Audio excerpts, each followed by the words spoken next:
যুক্তরাষ্ট্র ইসরায়েলের যৌথ হামলায় ইরানের সর্বোচ্চ নেতা আয়াতুল্লাহ খামেনি নিহতের জেরে পাল্টাপাল্টি হামলায় জ্বলছে মধ্যপ্রাচ্য।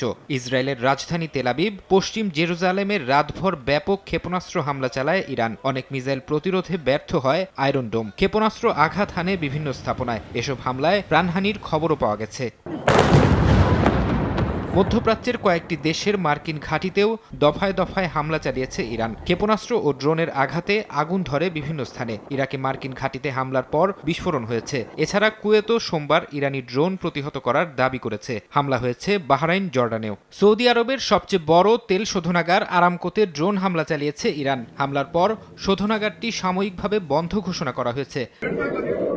কুয়েতের আকাশে যুক্তরাষ্ট্রের যুদ্ধবিমান ভূপাতিত করার দাবি করেছে ইরান। কয়েকটি মার্কিন যুদ্ধবিমান বিধ্বস্ত হয়েছে বলে জানিয়েছে কুয়েতের প্রতিরক্ষা মন্ত্রণালয়। যদিও এসব যুদ্ধবিমান কী কারণে বিধ্বস্ত হয়েছে তা কোনো পক্ষ নিশ্চিত করেনি।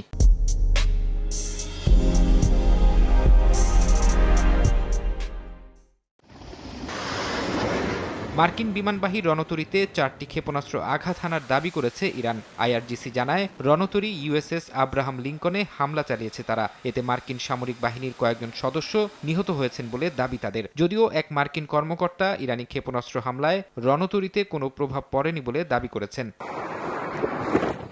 অন্যদিকে ইরানেও অব্যাহত রয়েছে হামলা। গোলাবর্ষণ করেছে ইসরায়েল। তেহরানে কয়েক দফা ব্যাপক বিস্ফোরণের খবর পাওয়া গেছে। হামলায় বিভিন্ন বেসামরিক স্থাপনায় ক্ষয়ক্ষতি হয়েছে। রাজধানীর গান্ধী হাসপাতালেও বিমান হামলা চালানো হয়। ইউরোপের দেশ সাইপ্রাসেও ব্রিটিশ বিমান বাহিনীর ঘাঁটিতে ড্রোন আঘাত হেনেছে বলে দাবি করেছে যুক্তরাজ্যের প্রতিরক্ষা মন্ত্রণালয়। এর পরপরই প্রধানমন্ত্রী কিয়ার স্টারমার ঘোষণা দেন, ইরানে হামলা চালাতে যুক্তরাজ্যের ঘাঁটি ব্যবহার করতে পারবেন মার্কিন সেনারা। সাইপ্রাসে হামলার পর ফ্রান্স, জার্মানিও যে কোনো হামলার বিরুদ্ধে প্রতিরোধমূলক ব্যবস্থা গ্রহণের সিদ্ধান্ত নিয়েছে। পাল্টাপাল্টি হামলার মধ্যেই লক্ষ্য পূরণ না হওয়া পর্যন্ত ইরানে অভিযান অব্যাহত থাকবে বলে হুঁশিয়ারি দিয়েছেন মার্কিন প্রেসিডেন্ট ডোনাল্ড ট্রাম্প। এই অভিযান 4 সপ্তাহ স্থায়ী হতে পারে বলেও জানিয়েছেন তিনি। একই সঙ্গে ইরানের নতুন নেতৃত্বের সঙ্গে আলোচনারও প্রস্তাব দেন ট্রাম্প।